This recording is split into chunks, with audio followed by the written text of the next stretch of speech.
It is, simply put, the granddaddy of all high school football rivalries west of the Mississippi River. It's the Central Wildcats taking on the Centennial Bulldogs for the Lewis M. Rhodes Victory Bell. Good evening, everybody. I'm Jim Brooks, joined by the Chieftains' Joe Servey. Joe, it is a glorious evening here tonight at Dutch Clark Stadium. Where else in Pueblo would you rather be than right here, right now? This is the single biggest event in Pueblo sports every year. Tonight is no exception. Now, Joe, you went to Central High School. Just tell us a little bit about what goes on.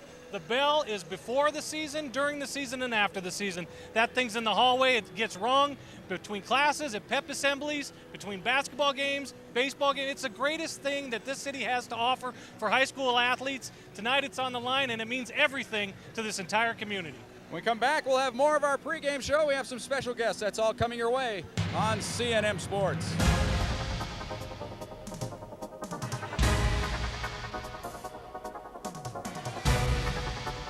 At Pueblo Bank and Trust, we've been on an expansion path since 1991 up and down the Front Range. As we serve a community, we try to do it on a very individual basis. Our folks get involved, truly involved in the community, be it a local charity, a local event, a significant happening in the community. Pueblo Bank and Trust is right there. Come and experience Pueblo Bank and Trust. See it for yourself. Walk in, have a cup of coffee at any one of our locations. Pueblo Bank and Trust, covering Colorado since 1889. Loaf & Jug has teamed up with King Soopers, and your Super Card is all you need to get extra savings on gasoline at your Pueblo area Loaf & Jug stores. Use your King Soopers Super Card or key tag, and you'll save an extra 3 cents a gallon. Your favorite way to save on supermarket groceries is now the easy way to save on gasoline at Loaf & Jug. It all adds up. Your King Soopers Super Card plus quality gasoline at Loaf & Jug equals 3 cents a gallon savings. This CNM Sports presentation is being sponsored in part by Loaf & Jug, expect the best. By Pueblo Bank and Trust, your hometown bank since 1889. And by Little Caesars, Pizza Pizza.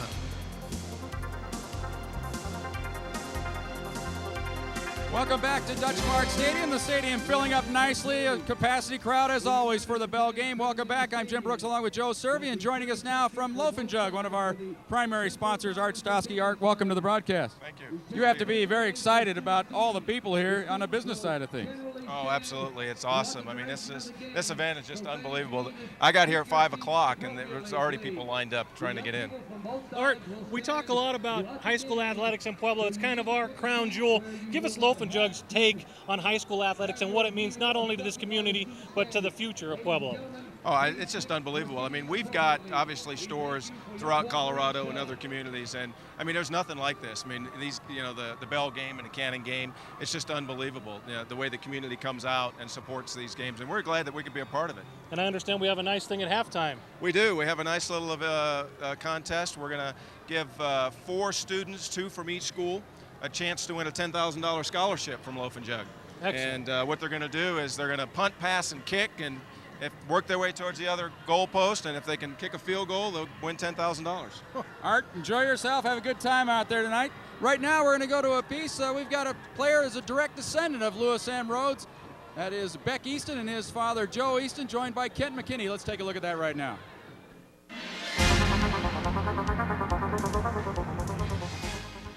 Okay, we're here with Joe Easton. He is the grandson of Lewis Rhodes, which donated the bell back in 1950.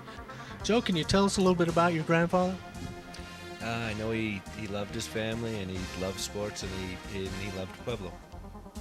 And can you tell us a little bit about why he donated, why, the idea behind the bell, and why he donated to the 2 schools? I think the notion was just to give some incentive to the players at the time, have something to play for, take back to the school, and just kind of increase the rivalry. Joe, being a descendant of Lewis Rhodes, who donated the bell, how does that make you feel? It's a nice feeling, having never been involved in a bell game myself.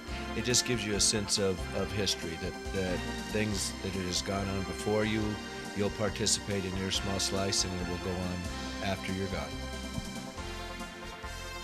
Okay, we're here with Beck Easton. He is the direct descendant of Lewis Rhodes, who donated the bell back in 1950. He is a great-grandson. And you had mentioned that you haven't touched the bell. That sounds a little superstitious. Can you give us a little explanation about that?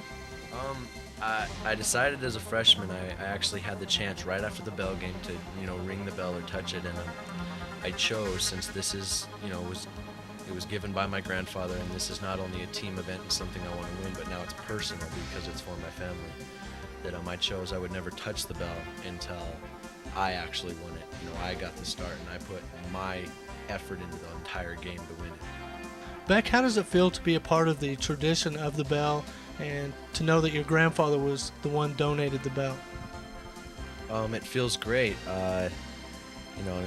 It's personal. It's on a personal level now because it's from my family. I love fighting for it, and I know he's looking down on me.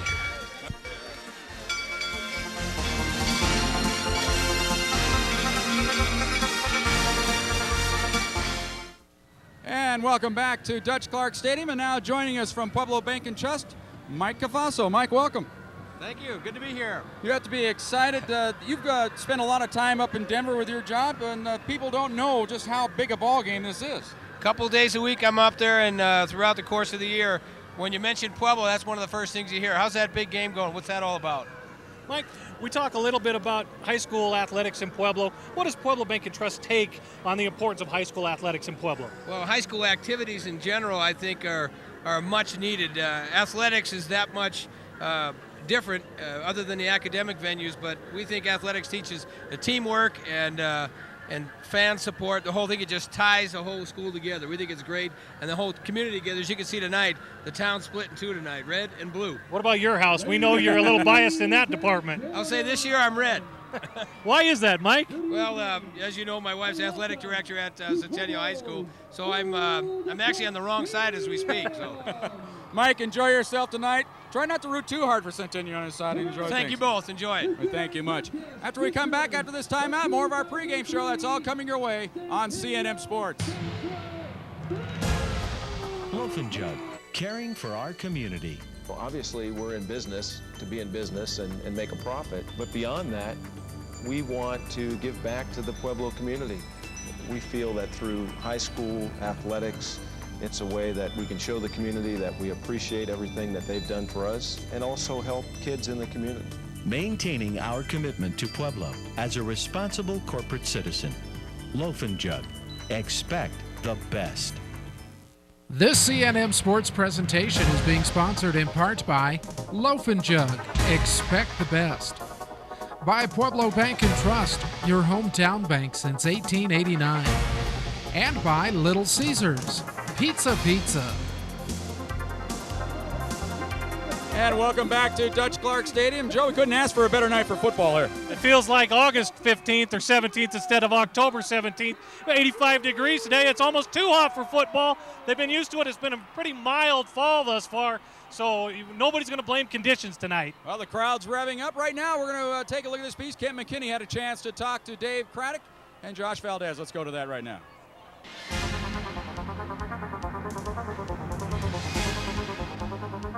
The tradition of the bell game is over 50 years old. What does the bell game mean to you, your team, and your school?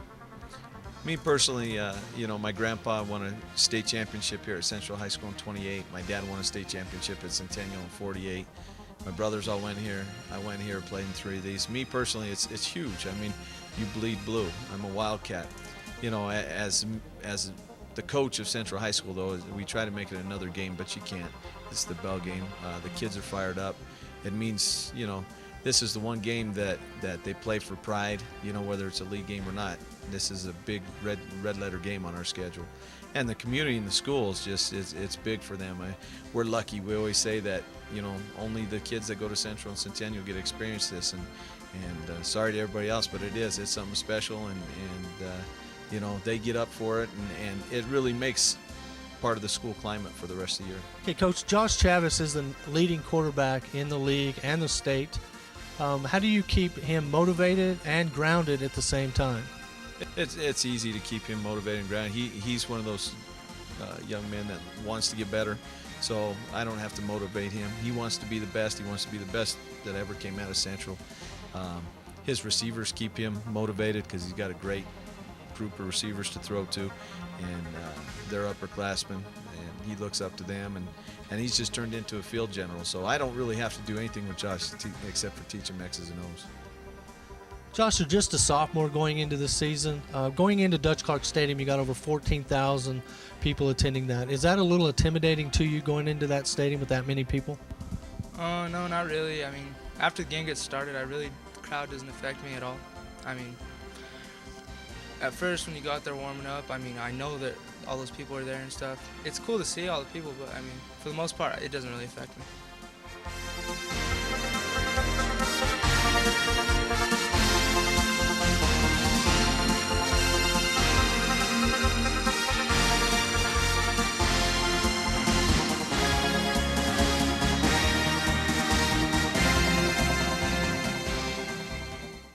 Thank you very much, Kent. Crowd getting bigger and bigger at Dutch Clark Stadium. And Joe, this Josh Chavez isn't quite a quarterback. The thing about Josh Chavez is he's a sophomore. Last year he played in this game as a freshman, and I talked to him after the game, and I said, what did you think? And he said, I could never have imagined what I just went through. This year, totally different. His mechanics are better, his fundamentals are better, and he's a lot more comfortable under center. This crowd's not going to bother this kid tonight. Now, Kent McKinney also had a chance to talk to head coach Troy Nicolai, and their quarterback right after this.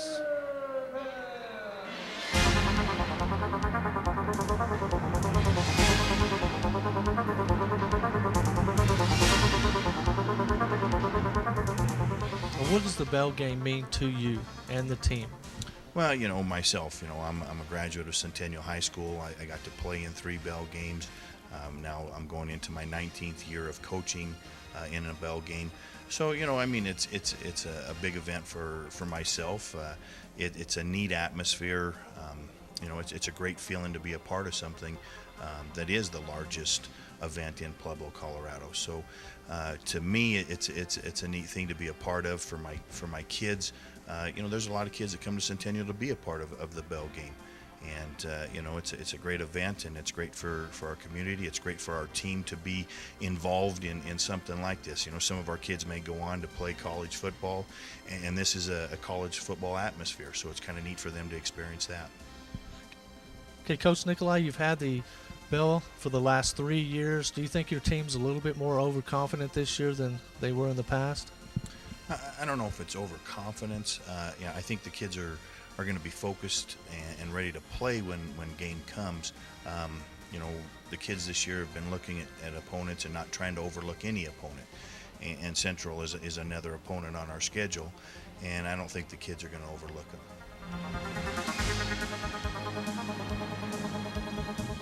What does the Bell game mean to you and your team? It's one of the biggest games of the year. We always look forward to it. We always get really pumped up for it. And it's just a great feeling to go on that field with that many people up in the stands. It's just so amazing. That atmosphere intimidates you guys a little bit or gets you a little bit more nervous? I think it gets us a little bit more nervous when you first step onto the field. But then after the first few plays, I mean, you don't even hear anything. You don't even see anybody. You just concentrate on what you have to do.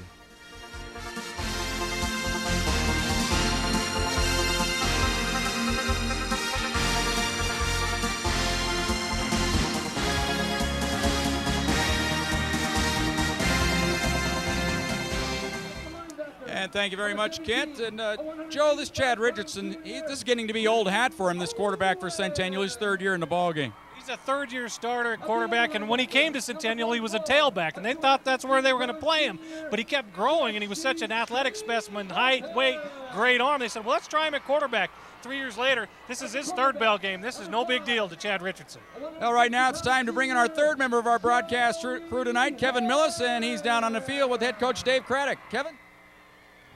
Thanks, guys. We're here with Coach Dave Craddock. Coach, how was the bus ride coming over to the stadium this evening? Well, it's exciting as usual. We get the SWAT escort and the police escort, and kids were real focused, and there were some nerves like always, but overall, that's one of the most exciting parts of the whole trip.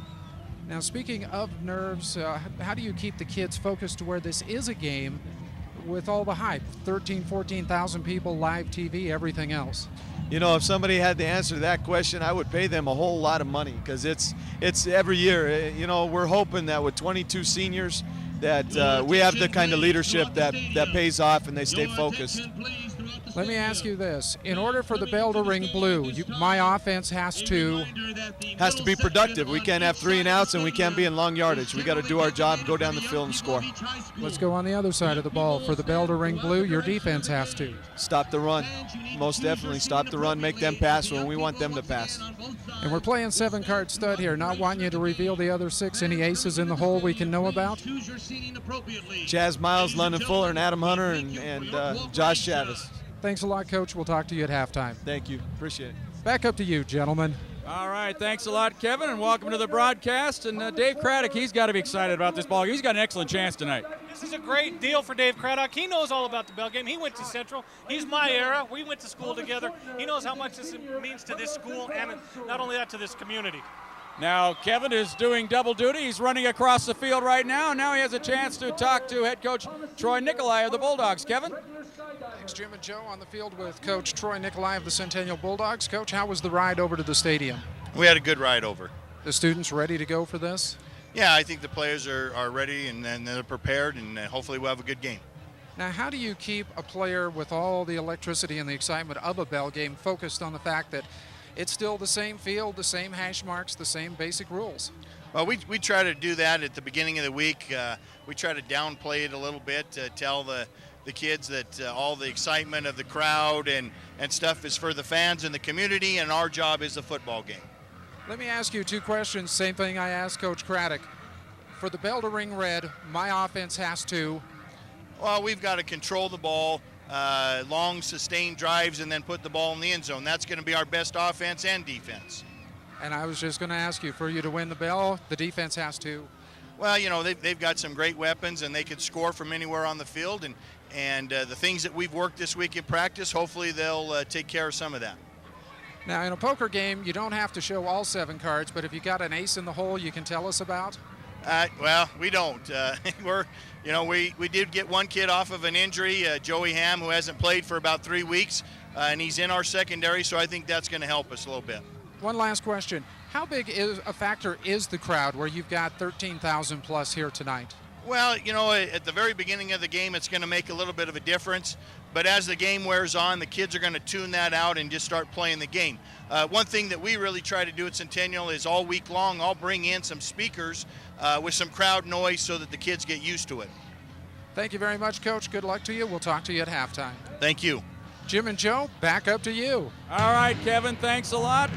When we come back, Joe and I will break down this game a little bit more. We've got skydivers. We've got a lot more coming your way on CNM Sports. Pueblo Bank and Trust, we've been on an expansion path since 1991 up and down the Front Range. As we serve a community, we try to do it on a very individual basis. Our folks get involved, truly involved in the community, be it a local charity, a local event, a significant happening in the community. Pueblo Bank and Trust is right there. Come and experience Pueblo Bank and Trust. See it for yourself.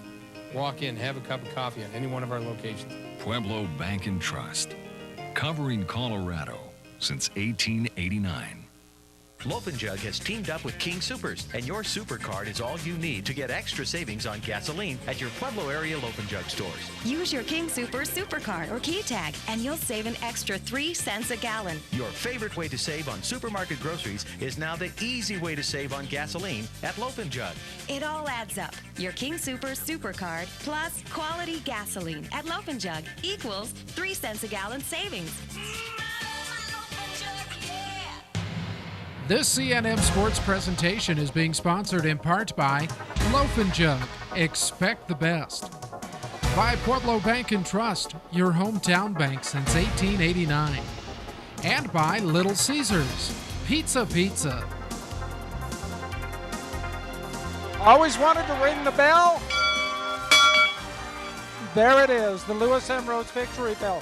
Welcome back to our coverage of the Bell Game 2003, live on Community Access Channel 19. We'll be getting back up with Jim and Joe in the booth here in just a moment.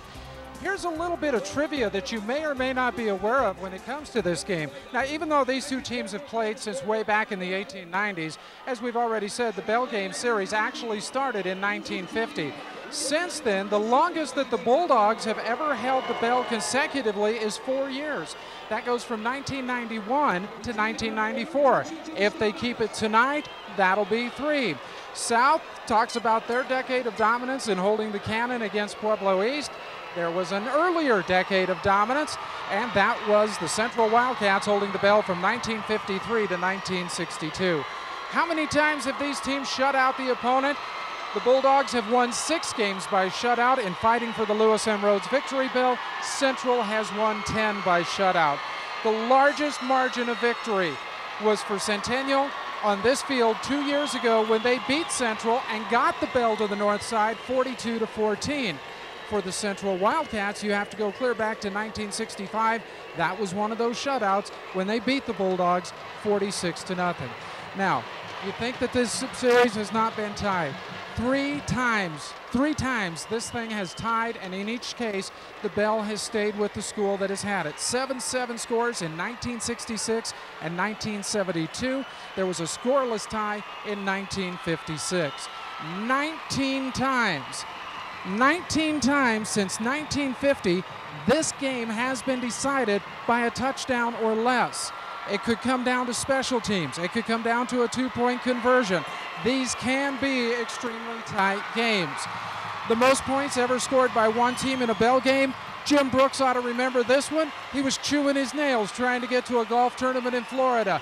1999, the bell game before the millennium, Centennial put up 69 points. Central chipped in with 53 points, and that made for 122 points, the highest combined score, not just in bell game history, but in the history of this storied rivalry. We've got 6,500 here. We've got 6,500 across the way on the Central side. All it's left to do is flip the coin, put the ball on the tee, and we are just about ready. As you can see, this is what it's all about. Donated in 1950, it is the Lewis M. Rhodes Memorial Victory Bell. As you can hear, it is pandemonium here on the sidelines. I'll tell you, I was standing down by the locker room. Central arrived at about 5:25. Very businesslike, very serious. No talking amongst the players. They came off the bus, went straight into their locker room.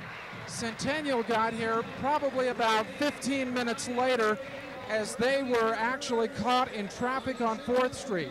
When they got here, they went and got their equipment, came back, and as customary, as you see in baseball, they do the serpentine high five. There was a lot of talk. There was a lot of hand slapping. There was a lot of talk and excitement on the Centennial side. Is it Central nerves? Is Centennial too loose? Who knows? Jim and Joe, what do you guys think? Are they too loose? Are they too tight? Are you too loose? Are you too tight? I've never been There we go. I was going to say, they got to turn us on to hear us, right, Joe? I've never been too tight, baby. I'm loose and laid back and ready for football. I'd like Kevin down there ringing that victory bell. How about those skydivers, Joe? That was incredible. One of those was a Central High School student, Thomas Portner, I believe his name is. How about that? You know, skydiving into Dutch Clark must be old hat for these people now. They do it all the time. Well, Joe, right now we have this little moment before we have the coin toss. Why don't we talk about tonight's ball game? First, Centennial, they're the home team. They're coming off pretty much a terrible ball game last week against Pine Creek. What do they have to do better this week? Everything. Simply put, they have to do everything better. We saw that game. You know where they were beat? They were beat up front. Their blocking schemes didn't match. They didn't know what was going on. They didn't have any kind of offensive rhythm. They played so bad that you almost want to think it's an aberration and say, all right, we can't play any worse. Let's put it under the carpet. Let's get rid of it. Let's go. I was flabbergasted at how poorly they played. And you know what? They did not have a great week of practice this week at Centennial High School. The VCR to break down films broke. The coaches had to go certain places. It just was not a great week of practice for Centennial. Now, the Central Wildcats, on the other hand, they've been on a roll here lately. A couple weeks ago, knocked off a very tough Air Academy team right here. Last week, they put up 37 points. This is an offensive team that's finding their identity at the right time. Here come the Bulldogs. The Bulldogs will have size over Central, that's one thing, but Central will have flash. Everything they do is predicated on offensive football. If Central can figure out a way to stop the option, stop the run, they got a good chance to win this football game.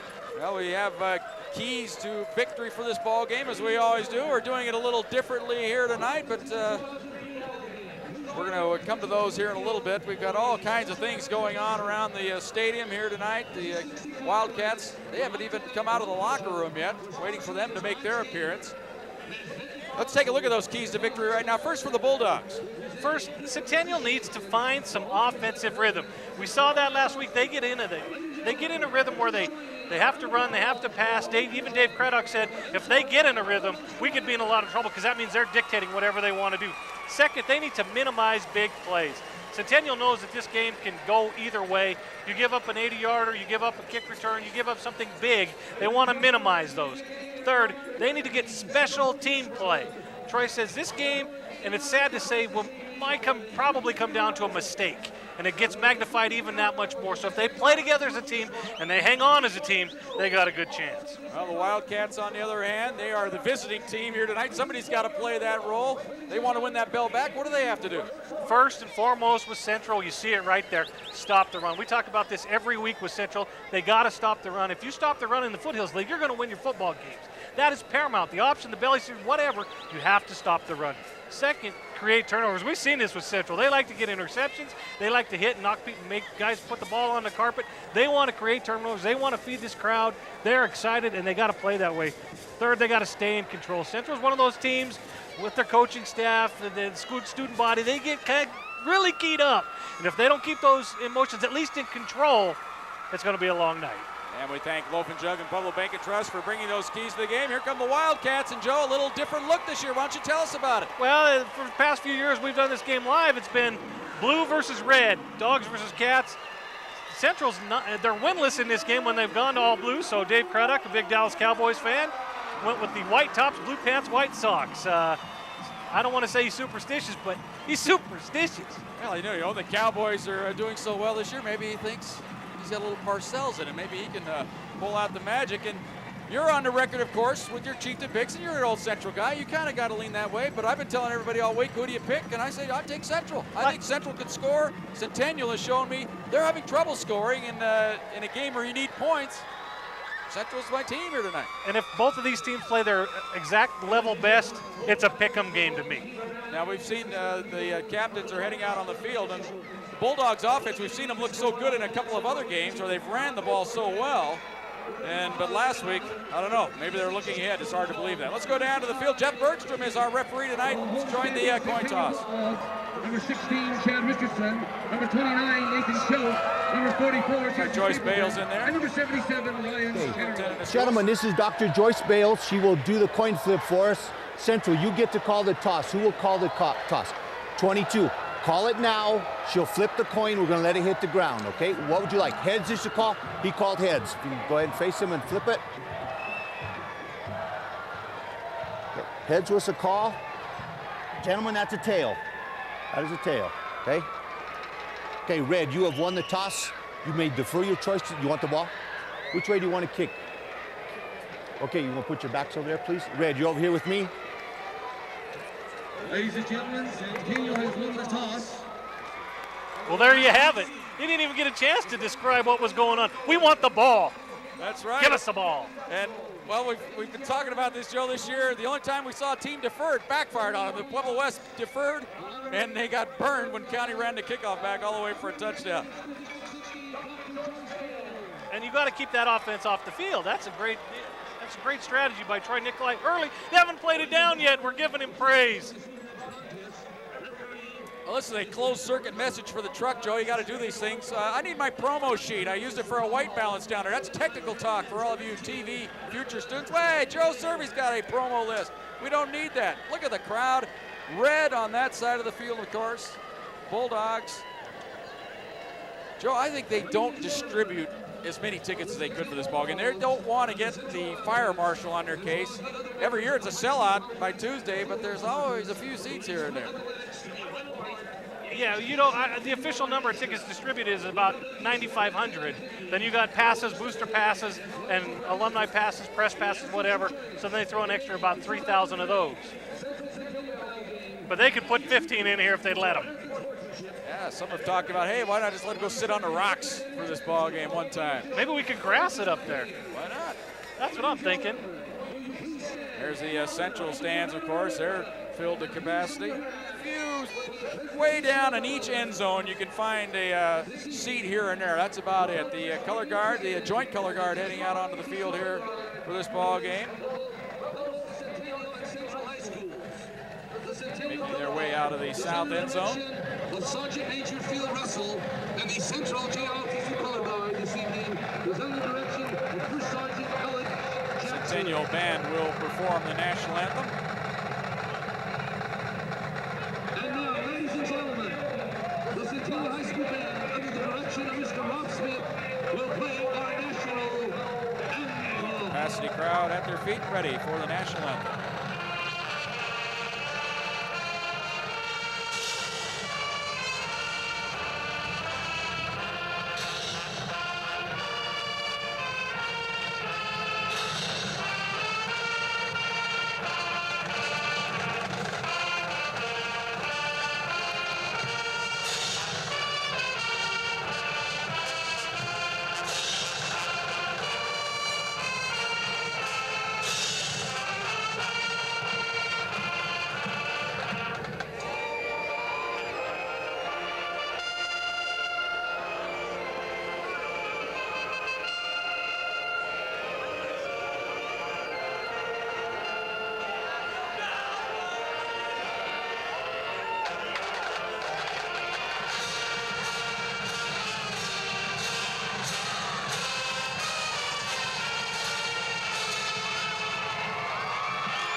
Well, as you can see by the crowd here, it is a beautiful evening. Joe and I touched on it a little earlier in the pregame show. It's shirt sleeve weather here. Unbelievable day for October here, and some of the October days we have had here.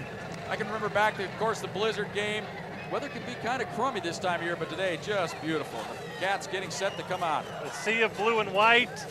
You know, they haven't had that belt for a few years, and I know there's a giant trophy case in the middle of it, of Central's entranceway. It's been kind of bare. And here come the Wildcats.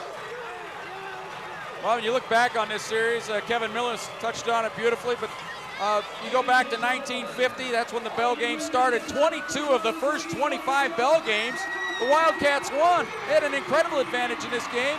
And it's like we were talking before the ball game, before the broadcast, Joe, this game really came into its own about the mid-70s, and that's when Centennial started to get competitive. Yeah, it started to even out a little bit, and that's what you need for a rivalry. You need this to go back and forth. If somebody controlled it the whole time, then it wouldn't be any fun. That's why I tell people at Pueblo West, hang on, your time will come with the Pigskin Classic at East. Hang on, it goes in cycles. You'll get that cannon back and make that game a little more fun. This game, it doesn't matter who has it or who had it. It's going to be crazy. Well, we can only hope that this game is half as exciting as that Pigskin Classic at our last really fun broadcast we did last week. Kind of a snoozer at times. The Bulldogs, Pine Creek, that stifling defense just stuffed them, and they're hoping to bounce back here tonight. I think that's key. Looking at Central's week of practice was great. Centennial's wasn't so great. We'll see if that carries over into the game. Well, some people ask me, Joe, why do you pick Central? And I go, well, Centennial has a problem running 4 or 5 consecutive plays without a breakdown, be it a penalty, a sack. That's the problem they're facing. Talk about number 45, the kicker. Yes, Ian Richards. Son, of course, of Scott Richards, our producer, director, everything. And he boots it, and it's a short little onside kick attempt. Sometimes it's going to work well, but the Bulldogs covered. I'm not sure if he did that on purpose or not. Sometimes you do that, Joe. You kick it right past the first wave of defenders. Sometimes you can get a good bounce and get a recovery. I think that was designed, and with Marcus Emilio back there, I don't doubt it. Bulldog lineup. Take a look at the Central sideline. Now let's take a look at that Centennial Bulldog offense. Big, strong offensive line. Of course, Joe Bikina, son of Marty Bikina, my good friend, and Suzanne Estrada. We'll have to see what number he's wearing. Salazar, Richardson, Stapleton are your backs. Emilio, Salazar, and Wolford. The breakaway threat on the outside. That's Emilio in motion. And they fumble the snap. Richardson in trouble. Look out from behind. He's stripped. Fumbled it again. Loose, and the Bulldogs try to get it. There's a big scramble, and I think Centennial got it. Joe, you told me this in practice this week. The Bulldogs fumbled, what, 5 or 6 consecutive plays? It had to be 7 snaps in a row they fumbled. Of course, we saw this a couple times in last week's game against Pine Creek. The simplest thing to do is the center exchange, you would hope. Here's that Central defense. They almost came up with a big turnover. McKissick and Sotelo, can they control things in the middle? Tripp getting the start at linebacker. He's going both ways now. And of course, Adam Hunter, he's all everything. Fuller, Gomez, and Gallegos, your defensive backs. 2nd and 22 for the Bulldogs. Go that triple I formation. Here's the handoff to Salazar. He has an opening. He's into the secondary. Across the 35. He's close to a first down. He needed 22. He picks up about 21 on a big opening off the left side. Jerry Salazar, not Jerry Garcia. Yes. As was in today's paper, that's my mistake. And well, I had Josh Valdez at quarterback for Central. It's Josh Travis, of course, so we're even, Joe. I feel so bad because he's a good kid. My mea culpa to Jerry Salazar. Although Jerry Garcia. 3rd and about 2. And they go up the middle, or actually they keep it on the option, and Richardson goes down, and he's going to lose a couple yards, and they're going to stop short of the first down. Wildcat defense holds. Dave Craddock has said they're playing better defense as the year goes on, and they show it on this first series. That's a decision play right there. Had he given the ball to Jesse Stapleton, he'd have had the first down. So punt formation. Nick Schoaf is the punter. And Miles is the lone deep safety for the Wildcats. Bad snap. They're having trouble. Running for his life is the punter Schoaf, and he is going to be thrown down behind the line of scrimmage. It's just like a turnover for the Cats. They'll take over at the 30-yard line of the Bulldogs. First big break of the day. Well, I shouldn't even say they've had a couple of problems now. Loses 4 on that. Central takes over short field. The snap never got there. He bobbled the snap. So Central takes over at the 31-yard line of the Bulldogs. Their first possession of the ball game. Their high-powered offense behind quarterback Josh Chavez. There was a penalty on that play. It was on Centennial. Central obviously declined it.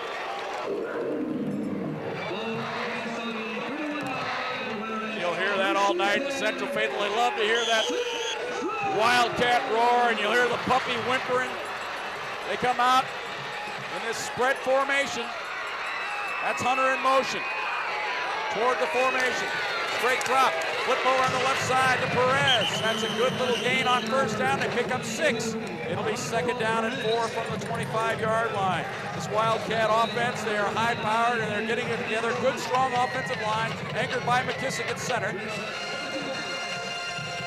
Chavez, the quarterback. Tripp and Perez are the running backs. Tripp, of course, the featured back. Miles and Fuller, they're deep threats, and Hunter, the best tight end in these parts. Maybe in the state. Shotgun formation. Chavez has Miles in motion. He's in the pocket, looks down the middle.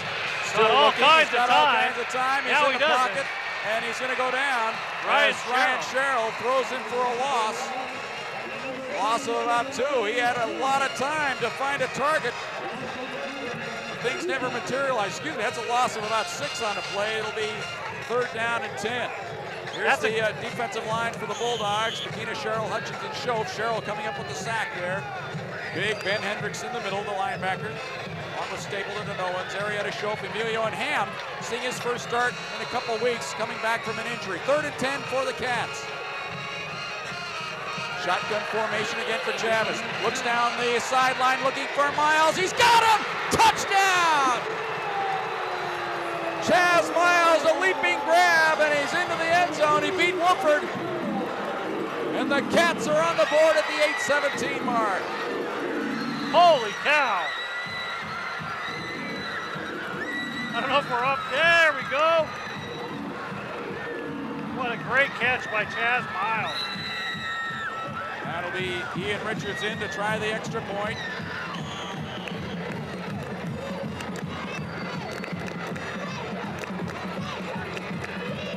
be, and he can concentrate on football now.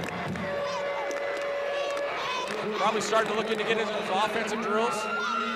Probably wants to be a wide receiver. They all do. Good snap. Kick is up. And it's right through there. 8:17 to go. First quarter. Central 7, Centennial nothing on CNM Sports.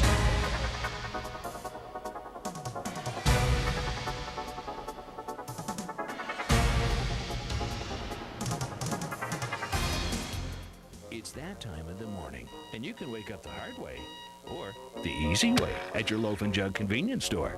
There's no better way to start your day than with coffee and donuts from Loaf and Jug. And not just any coffee, 100% Colombian coffee. And not just any donuts, Krispy Kreme donuts delivered fresh overnight to participating stores. So go easy on yourself. Start your day at Loaf and Jug, and come as you are. Everyone else does.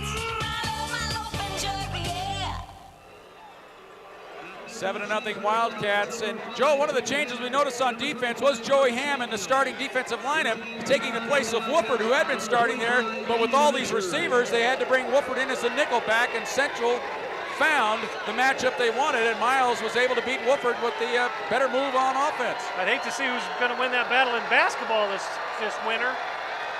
Great jump ball between Chaz Miles and Quincy Wooford. Here's that short kickoff again to the up back, and a good head of steam coming up for the Bulldogs. That's Ben Hendricks. Is that Hendricks? Yes, it is. That's what you want your I had trouble with linebacker. that number. I thought it was 48. It is Hendricks, 18. You want your linebacker returning kicks. Look at that sea of red. That's just pretty. Well, the Bulldogs now got to be wondering. They've had 28 straight points scored against them. Remember, they were tied at 7 apiece against Pine Creek. Pine Creek scored the last 21 of that ball game late. Now Central on the board first in this game. They go right up the middle, bread and butter. That's Stapleton, the fullback.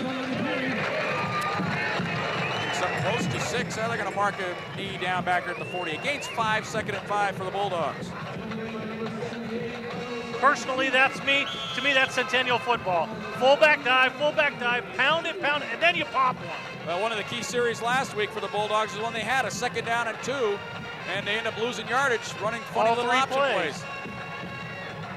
Pound it, That's when the pound game it. was tied at 7.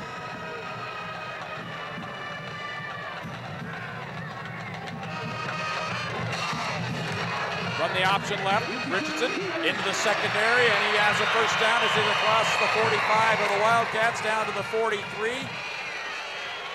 Going to pick up 8 on the play. 1st and 10 for the Bulldogs. Again, Chad Richardson calling his own number. I wrote a story earlier this week for the Chiefs, and he is the all-time offensive leader for Centennial. When you think about some of the names who have played there, that's a pretty impressive stat. More than 3,000 yards passing and rushing. But I think he needs to call his own number quicker. Yeah, more or less just straight carries. Just use the back as a lead back. That's Emilio kind of in the slot to the left. They run the option right. They give it, though, to Stapleton. And it's a good thing they did because the Cats had penetrated in there. Marco Perez might be shaken up on the play for the Cats. And he is. That's Stapleton, the ball carrier. But Perez, he was the first man through there and hit Richardson, but it looked like he might have spun an ankle on the play. Long-time Central trainer Keith Townsend. Well, we've got an injury timeout on the field. Probably ought to take one with them. 6:50 to go here in the first quarter. Central with the lead. They lead the Bulldogs 7-0 on CNM Sports.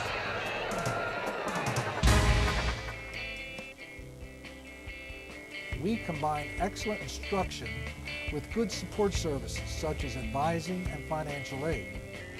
We are committed to helping the student attain whatever goal they bring to PCC. Students who begin with us are prepared to succeed at the very best colleges and universities in the state and the nation. It's just a wonderful school. Everybody is so friendly.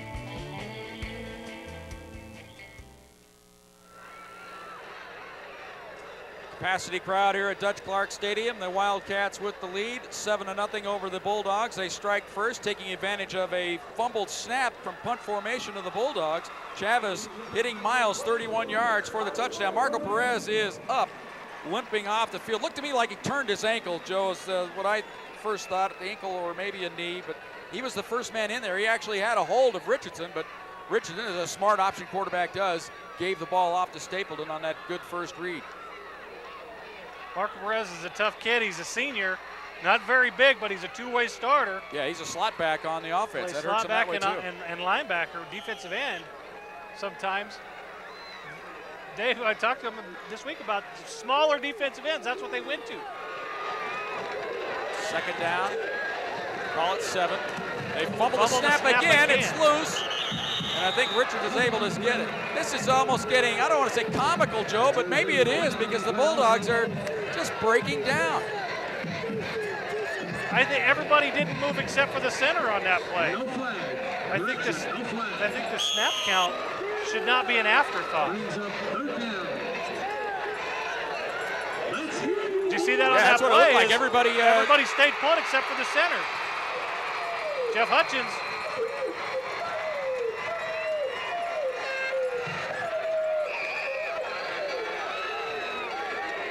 Third down, 10 for the Bulldogs from the 44-yard line of the Wildcats, trying to answer the early score. Richardson in the pocket. He was sacked a number of times last week, gets away, throws it down the middle. It is caught by Salazar, breaks a tackle, fights for the first down, but he'll be about 3 yards short. Richardson with good poise back there. He was under duress all night last week against Pine Creek, and here he's already been sacked once, of course, on the big opening play of the ball game, and here he was under pressure, but able to find Salazar over the middle. Again, one of the leading receiver in the Pikes Peak League, Alan Salazar, and he does that from that tight end / slot back.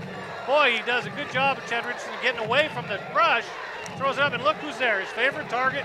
Then he makes something happen. He doesn't just catch the ball, he makes something happen with it. It's his 29th grab of the year. 4th down and 3 for the Bulldogs. They'll go for it.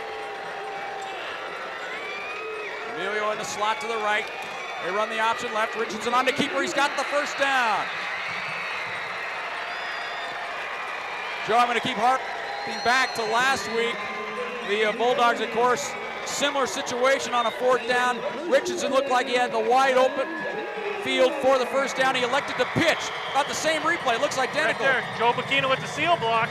Turns it upfield, and by the time he does it, they only need 2 yards for the first down. He gets 5.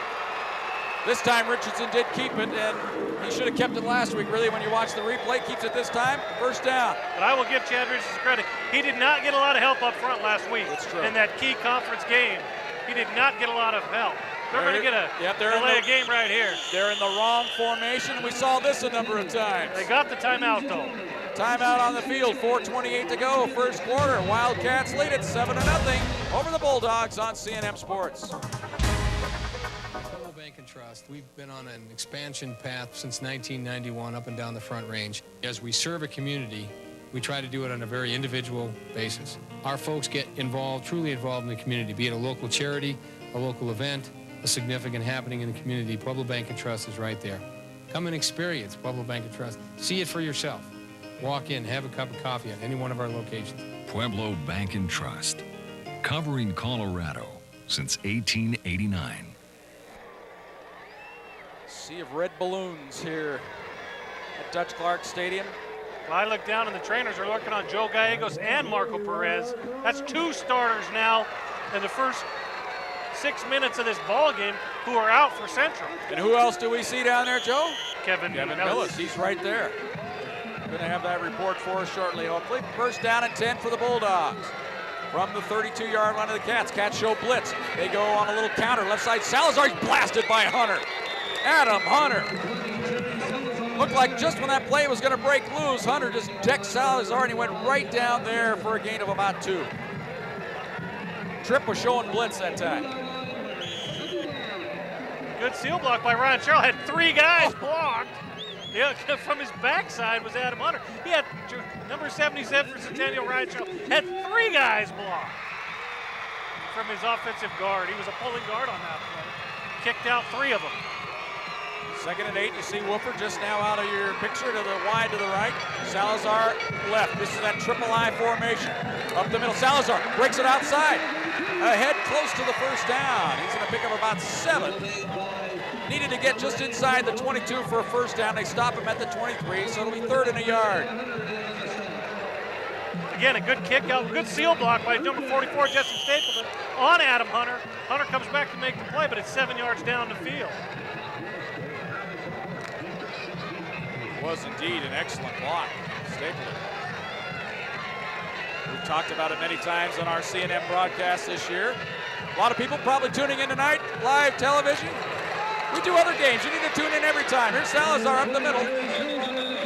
We know it's more fun when it's live, but these ball games are entertaining. Catch us all throughout the week.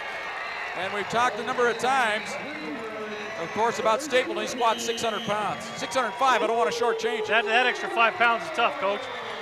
Tell you what about Jesse Stapleton. We've talked with Troy Nicolai about this, head coach. He thinks Jesse Stapleton is going to be a better fullback than linebacker. Look at him just push guys away. And that's Adam Hunter. That's not a little guy right there. He's kicking out. That is a tremendous matchup in this ball game. Centennial. Go to that triple I. Second man through, Salazar, and there's Hunter to get him. They didn't get him blocked this time because they went a little misdirection, or they faked it to Stapleton. And Stapleton, carrying out his fake, didn't find Hunter to block this time, and Hunter able to come over and clean up for the stop. It was kind of funny in practice at Central earlier this week. Dave Craddock tells Adam Hunter, who likes to lift weights as well, I don't want to see you and Jesse Stapleton in some flex-offs at the line of scrimmage. Right there, he sheds the block, follows his fullback like he's supposed to. But they all got, Zach White got sealed on the outside, number 85. Hunter has to come make it from the inside. I beg your pardon, Stapleton did find somebody to block. He found a little bit bigger character that time. Catch show blitz, here they come. Over the middle, Salazar, nice target. He's inside the 15. They're going to spot him down with forward progress way up at about the 12-yard line as they throw him down back at the 18. But the spot is at the 12. It'll be a couple yards short. It'll be 3rd and 2 for the Bulldogs. Boy, is he a nice target to have right over the middle. The big sure-handed Alan Salazar. Simple little pattern. Well, I think that's like you just hit on it. He's not only a good-sized kid, he's got great hands. We got some of the best hands in this game. We'll see Central's Chaz Miles. We've already seen him score a touchdown. London Fuller, we've seen him catch the ball. Quincy Wooford, and then Alan Salazar leading them all. Weapons galore. Fast-moving first quarter. We're close to a minute to go. A minute 10 to be exact. Bulldogs on the move, 3rd and 2. And Richardson follows Stapleton into the hole, and he's got the first down to about the 7-yard line. That's the play I like to see, Joe, where you fake it to the fullback, and then you just use him as a lead blocker. You fake it to Stapleton. We've already seen what a good blocker Stapleton is. He just leads him through there. Chad Richardson is a big, strong kid. I think we've already seen tonight, if they can hold on to the football from the snap, they can do a lot of things offensively. This will be the 13th play of this drive.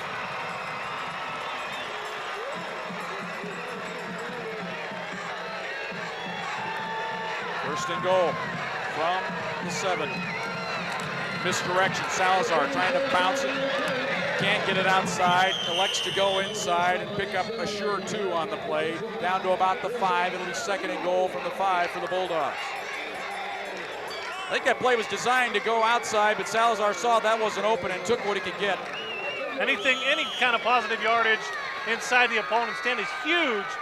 Jerry Salazar, he might have been a little gun shy with the negative yardage. That's kind of happened so far to him because he's the guy that gets it on the pitch late on the option.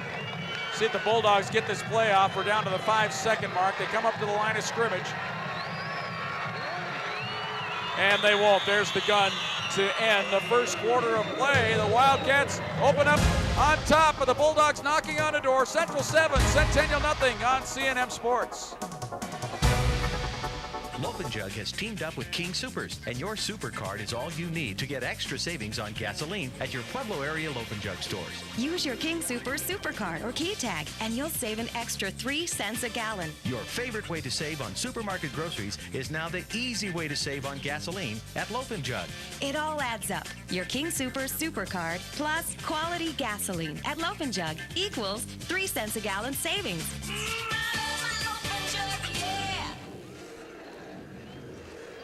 7-0 Wildcats. You take a look at the Centennial stands and their cheerleaders.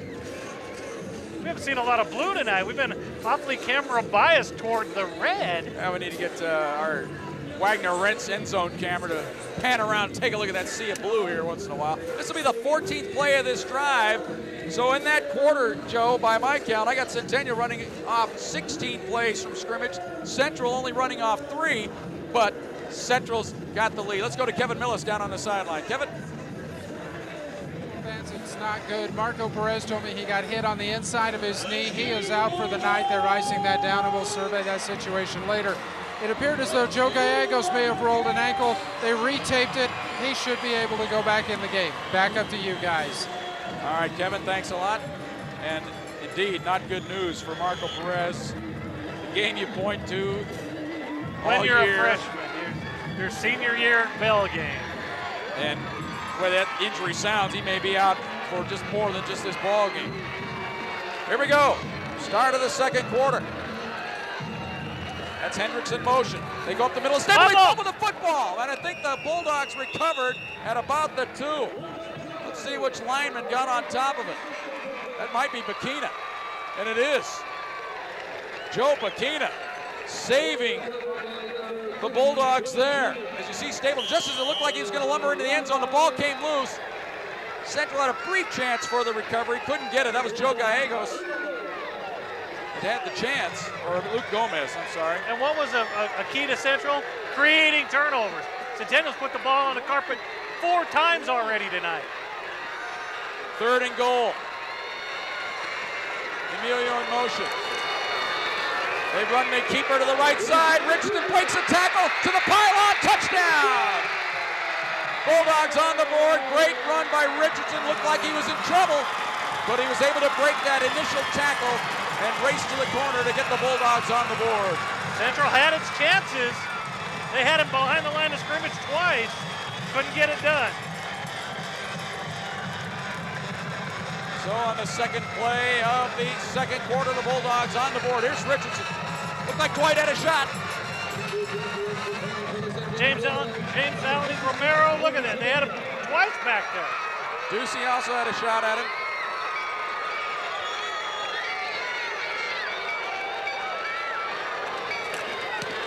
Lawrence Abeda's kick. Point up, hits the upright, and it's no good. Oh, after all that good work, unable to get the tying point. 7-6 Central on C&M Sports.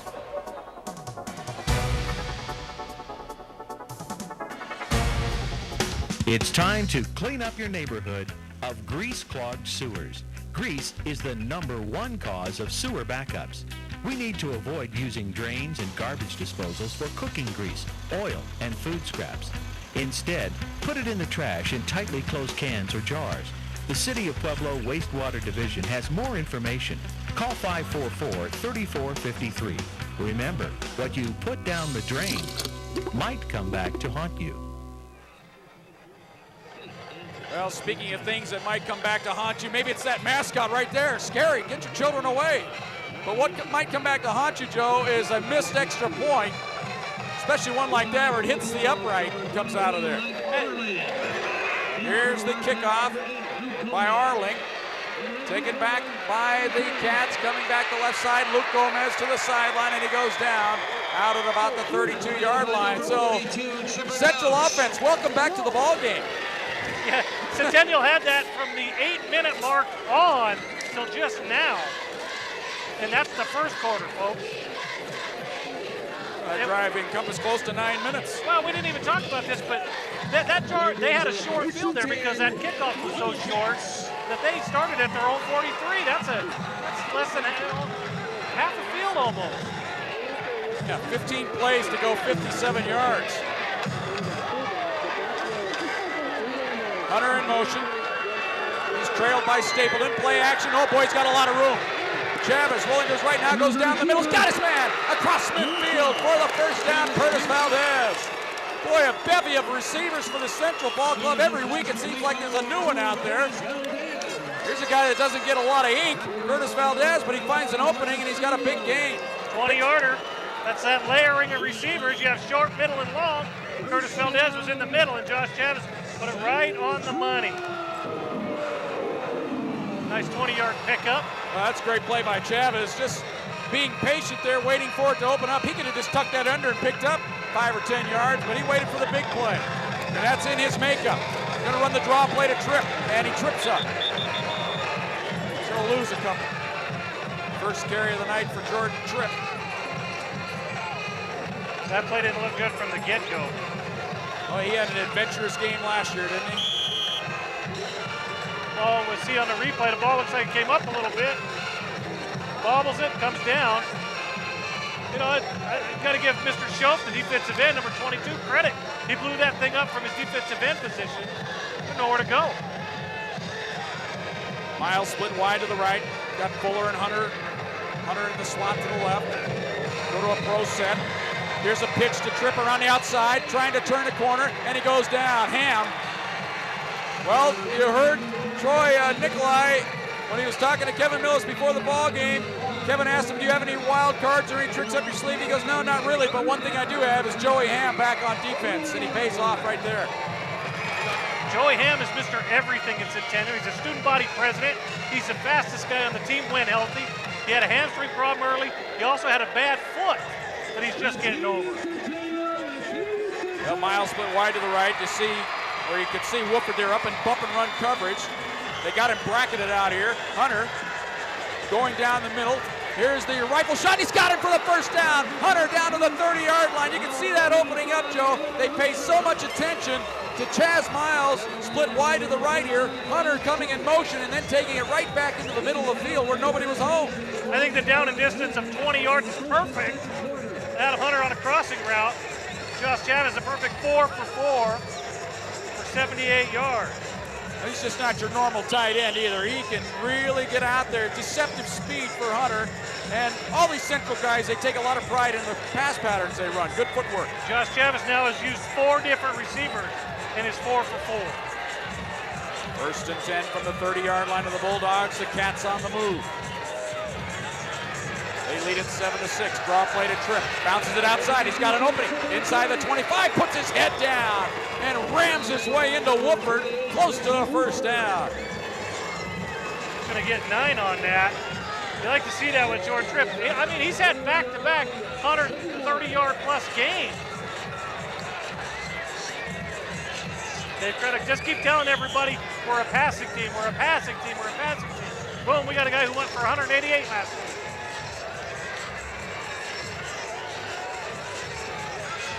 Chavez looking out to the left. He's got 2 receivers out there.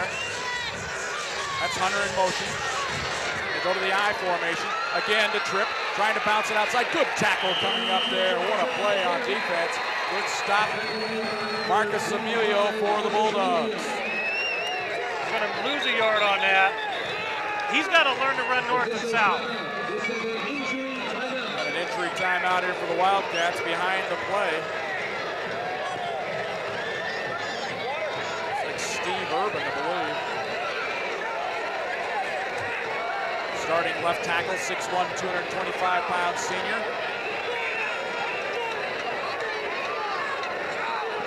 Looks like they're working on the rib area, perhaps. Somebody's kind of upset here about what's going on. Yep, looks like we're going to have an extended timeout here with the injury. 7:54 to go in the first half of play. Keep it right here.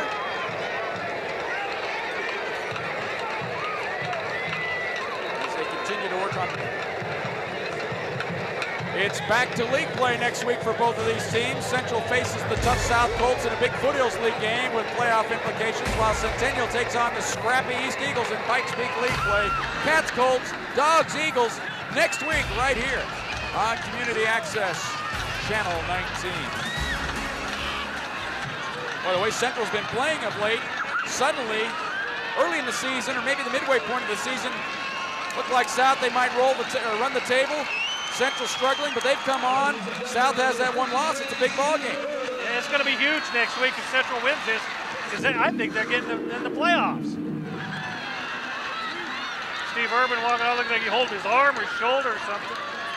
That's 3 starters now for Central who have left the game. None for Centennial.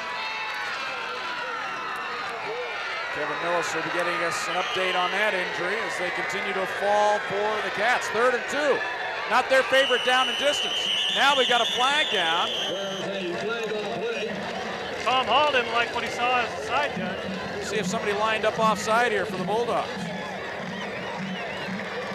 Central's backing up though, and Centennial's clapping. Good ball, coach. The offense lined up in the neutral zone. Still 3rd down. Offense was lined up offside. And you talk about penalties. You see our officials right there: Bergstrom, Jordan, Hall, Teal, and Daniels. That's an all-star crew. We're missing one out of there, weren't we? No, I think it was 5. You got to be able to know where to line up. That's a mental mistake. Now 3rd and 7. Fake the drop play. Chavez rolling to his right. He had Hunter wide open. Zips it to him. He's got him. Inside the 15 to the 13. What a strike by Josh Chavez. I'll never call you Valdez again. How can I do that?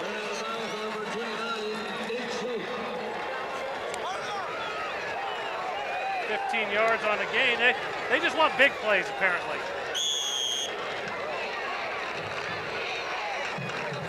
Adam Hunter, great little route. Picked up 15 there, right? 1st and 10 for the Wildcats. Take the pitch, they go up the middle to the fullback. Almost fumbled that football. Kind of put it on the hip of Curtis Valdez there, and that ball almost got loose. Valdez did a great job to hold on to that ball. Just wonder if that's one of those keep them honest type plays. Show we can run, you're keying on trip, and that might be a Marco Perez play without Marco Perez in there, the senior. Well, Curtis Valdez is a very capable junior.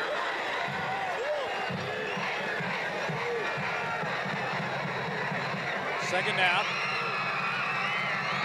for the Cats. Straight drop back. Chavez looks to the corner to Miles. Can't get it to him. Well, that's the difference in rules in high school football and let's say pro football is, tell you what, Wooford was riding him all the way down to the goal line, finally released him. It was close to defensive holding, I would think. But there's no such thing as illegal contact past 5 yards, and Wooford able to get away with it. You know, some guys wear a little towel. Wooford looks like he has a beach towel right there, number 28, hanging off his hip. 3rd down and 8. Cats need the 3-yard line. Valdez in motion. Straight drop back by Chavez. Sets, fires. Hunter's got it inside the 5, close to the 1st down. Let's see where the spot is. I think he's got it. You know, it depends on where Ricky Teal saw him come down. Inside the 3, I think he's going to have it. You're going to have to measure. Another strike. Chavez right on the money. Look at that. What a great target, too. This could be Adam Hunter's coming out party this season. You know, he's kind of taking the back seat to the 2 juniors just because he's been seeing a lot of double teams. Well, I can know a lot of the Centennial fans, when we said that Hunter's probably the best tight end in these parts and maybe in the state, they're saying, hey, what about our guy? But I don't consider, short of the 1st down, Alan Salazar to really be a tight end. He's kind of a hybrid, you know, he's kind of that wide receiver / tight end. He's kind of like Tony Gonzalez, he has great speed. He's more of a wideout to me, a big target that way. And Hunter's used in a more lot of a tight end. Hunter is a physical guy who wants to block, and Alan Salazar is more of an offensive threat, though he does kick out when he's supposed to. Look at that. Great picture from the field. That's the distance between the length that they hook the chains together with. That's how close it is. And this is not a running team, so for Josh Chavez and David McKissick, a senior, the line revolves around him. The Bulldogs really pinch down in the middle, and you can see Hendricks, he's going to try to fly over the top. So you think the Cats going to have to go a little wide here, maybe just off tackle. Hunter comes in for support. They give it the trip. He rams his way in there. He's got the 1st down. A good indication there was the stripe where they set the ball down for the extra point. He was well inside that. They'll probably bring the chains out again, but it looks like he's probably going to have it by a good length of the football. Well, he didn't have to go much farther than the nose of the football, and he got it with that spot. You can see right there, he was well inside the 3-yard line. And on the last spot before this, they were just barely inside the 3, and they were a chain length short. So they should have this by the length of the football, but they. And they do. First and goal for the Cats. From the 2, we'll call it. And who says Central can't run sustained drives? Well, I think I did. Well, they needed this, Joe, after their defense was out there on the field so long. And really, with so many guys playing both ways, I don't know if it really matters a lot. Not in this game. Nobody's going to get tired in this game. Chavez. Got Miles split way to the right. Again, it's Hunter in motion. He's getting a lot of mileage in. They go to trip on the draw, and blitzing in there. Great stop. Jeff Hutchins coming in there. They throw him for a loss of a yard. Had his troubles at center, but he's doing a great job on the defensive line. Well, you see him just meet Tripp right at the point of attack. Great look from our end zone camera, the Wagner Rent Cam. They provide us with that lift, giving us all those shots every ball game here at Dutch Clark Stadium. We thank them for that. Play action, Chavez rolling to his right, looks in the end zone, Hunter, touchdown! Who else do you go to? There's one of those most muscular poses, Joe. Like, was it Troy Nicolai said, I don't want to see you having a flex off? Or was it Dave Craddock said, I don't want to see it? But Hunter gives us one anyway. Here you go, let's see if there's the, well, he thought Wolfer's gonna give him a shot. If they'd let that go a little longer, he gave us that little most muscular. It's a way to answer a drive is to score yourself. Ian Richards in to try the extra point. Key point in this ball game, they could go up by 8. The Bulldogs having missed their earlier extra point try. That's Gallegos to hold. Good snap, ball down, they come through and they block it. That was too easy. Ripping through there, I think that was Schoch, Nathan Schoch for the Bulldogs. 5:22 to go, first half. Central 13, Centennial 6 on CNM Sports. We combine excellent instruction with good support services such as advising and financial aid. We are committed to helping the student attain whatever goal they bring to PCC. Students who begin with us are prepared to succeed at the very best colleges and universities in the state and the nation. It's just a wonderful school. Everybody is so friendly. It's wonderful.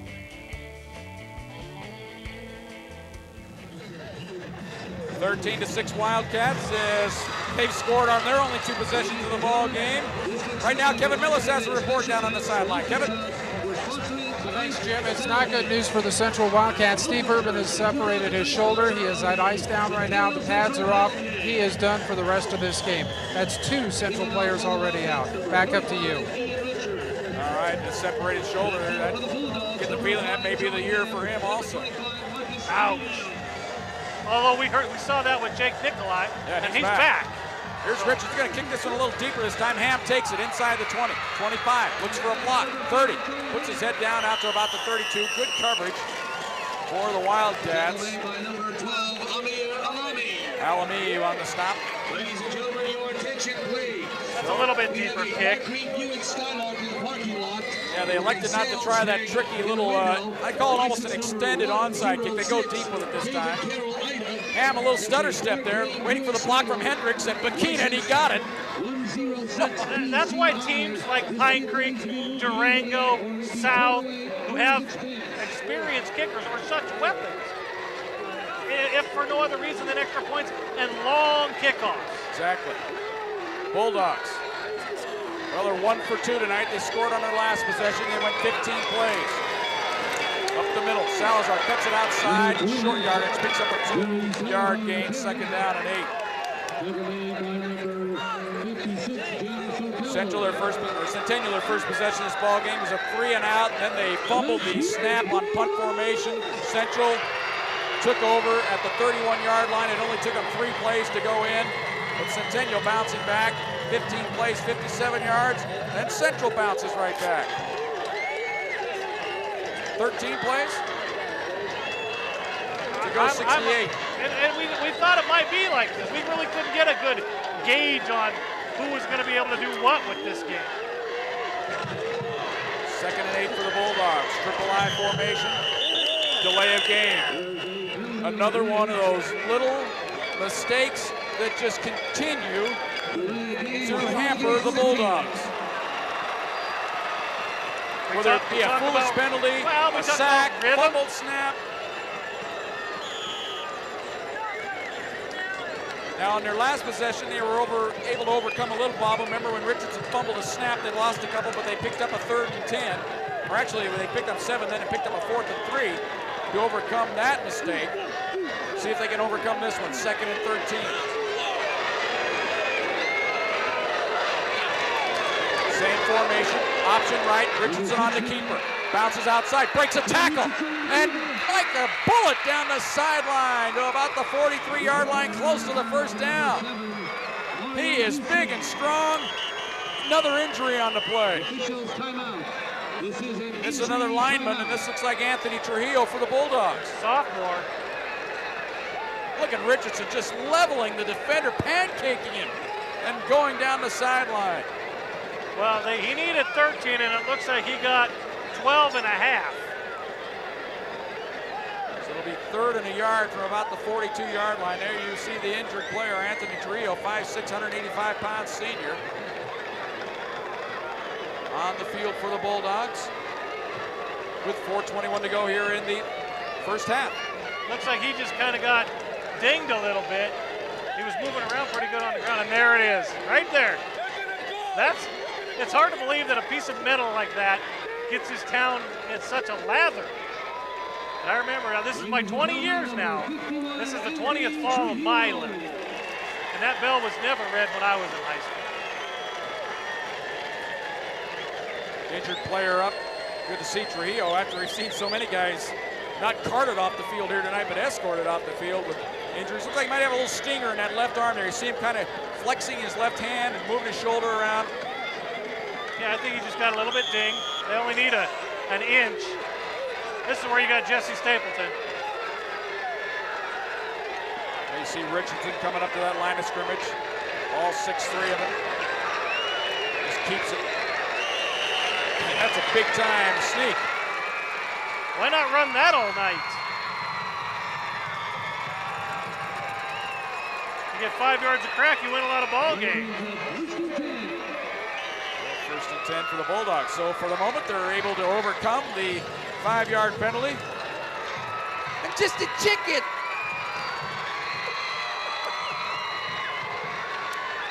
That looks like dinner for the Wildcat down there.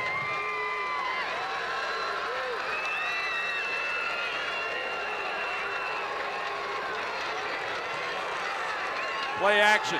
Richardson under pressure. Down the sideline. He's got Woodford, and he's unable to catch it. No flag. London Fuller. No, that's a great defensive play by London Fuller. I thought Fuller might have had his arm pin, and that's what Woodford's calling for. He's saying, hey, he had my arm pin. He's saying, I couldn't catch that ball because he had my arm pin, and Rick Teal's having none of it. Let's see who's right.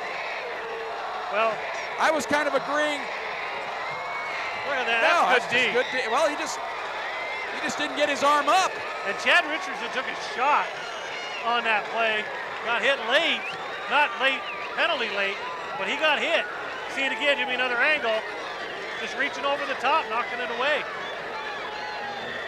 That's kind of one of those inadvertent. He had his arm. They were both just kind of going after the ball, and Woodford just didn't get his arm out of there. Pitch to Salazar, right side. Oh, the big tackle going low. Who got him there? That looked like Deuce on the play. Ducey coming up with a big stop. You got to shoot him low because he's got good speed. He goes down underneath. Boom, takes it right out of the end.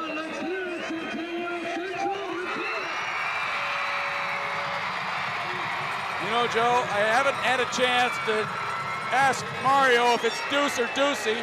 I asked 10 people, 5 of them tell me Deuce, 5 of them tell me Ducey. I think he likes Ducey, that's his nickname. Ducey sounds better. His dad's Gino Ducey. 3rd and 8. Here's the option left. Nice fake, and Richardson has the sideline. 15, 10, 5, touchdown! What a play by Chad Richardson as he faked the option pitch, faked out everybody, got the sideline, good speed, and that's why. Right there, he's the all-time leading yardage total offense performer at Centennial High School. We said before the game, you defend the option, you win. Somebody has to take the guy with the ball. And that was That's London fundamental. Fuller. London Fuller had to take him. That's fundamental. You got to take the guy with the ball. 51 yards on the run.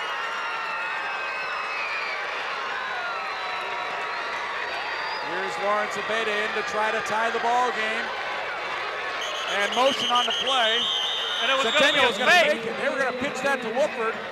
And he was either going to run it in or going to throw a pass. I think Woodford took off too soon. What a way to ruin your fake extra point play on a penalty. I don't see, well, I think somebody else is moving too, but.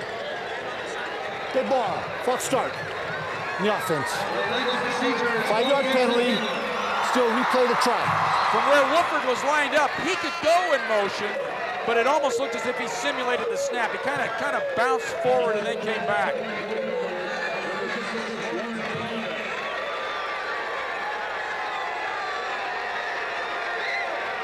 So Abeda from 5 yards further back. He hit the upright with his first attempt tonight. Good snap, ball down.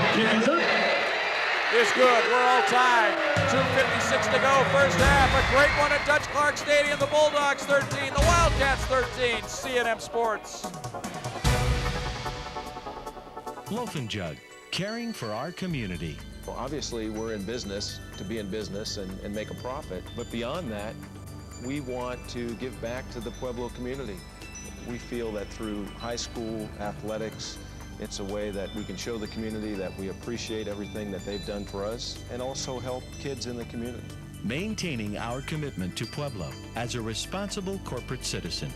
Loaf and Jug, expect the best. Yeah, get down with your bad self. 6 plays, 67 yards. Bulldogs answer. One happy mascot. What a play on 3rd and 9. Richardson taking the option, faking the pitch. And you saw, that was a great replay. As Joe said, Fuller's man is the pitch man, and he went with him. And nobody there to clean up. Short kick gets away from Miles. Rolling inside the 10, back to the 5. Miles now running the wrong way. This is when you get a clip.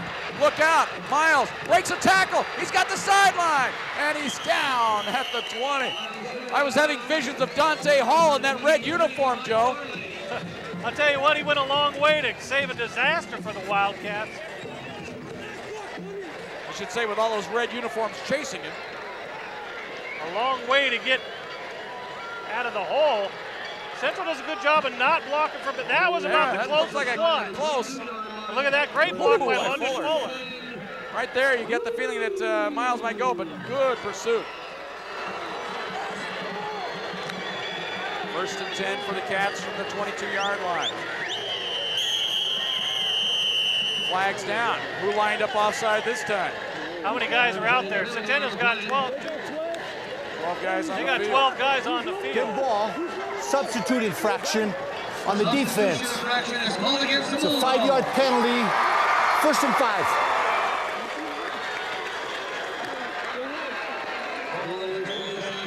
A.J. Arrieta was the last guy off, so he gets the call.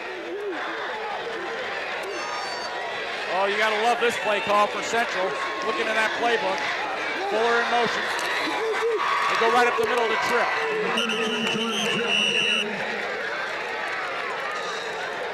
Picks up a couple. But that's not so bad on 1st and 5. And number 22, Nick Show, brings up 2nd down. There's worse things that could happen. I think that's a great call because they need to show that they can run it or still will run it. You got to loosen that up a little bit. You can't just, I say you can't just throw it every down, but Dave Craddock says you can. We're inside at 2:20 to go here in the first half. Central needs to pick it up a little bit. They've got the offense that can score quick, though. Chavis taking a long time. Misses the trip. Off the left side. He's short of the first down. They're going to have to use a timeout here, I would think. Thing about it, Central's got to be careful. They're 3rd down and 1. You'd think they would get that, but in case they don't want to leave too much time for Centennial. So it's kind of a situation here where you kind of just let the clock roll here. Hope you get the first down, then you go up into your 2-minute drill. You got to cover both sides right here. Hedge your bets a little bit. You need a first down, and then and if I know Dave Craddock and Dean Gray, they're going to take a shot right here. Well, he's got Hunter in the slot to the right. That's who Chavis is looking out to the right side. Now he goes in motion. You're not going to get it off. Well, he just barely got it off. And Tripp has got the first down as they stop the clock to move the chains, or at least take a look at it. He's very close. Oh, they got it. Yep, they give the signal 1st and 10 for the Cats. Now is when you might get that little sense of urgency, but you got to get back there in that huddle and get the play call off here. Well, they got 3 timeouts. But there's no sense of hurry here. No sense of hurry. What does that mean, Joe? That's misspeaking. That's misspeaking on live TV. That's what that is. And hear my wife now.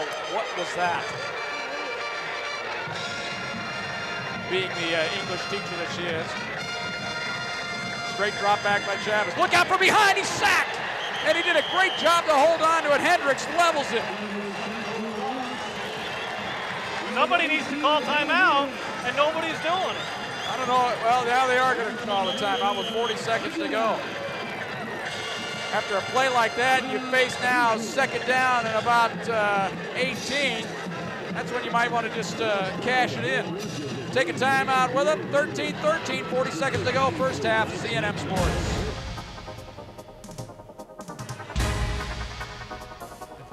Trust. We've been on an expansion path since 1991 up and down the Front Range. As we serve a community, we try to do it on a very individual basis. Our folks get involved truly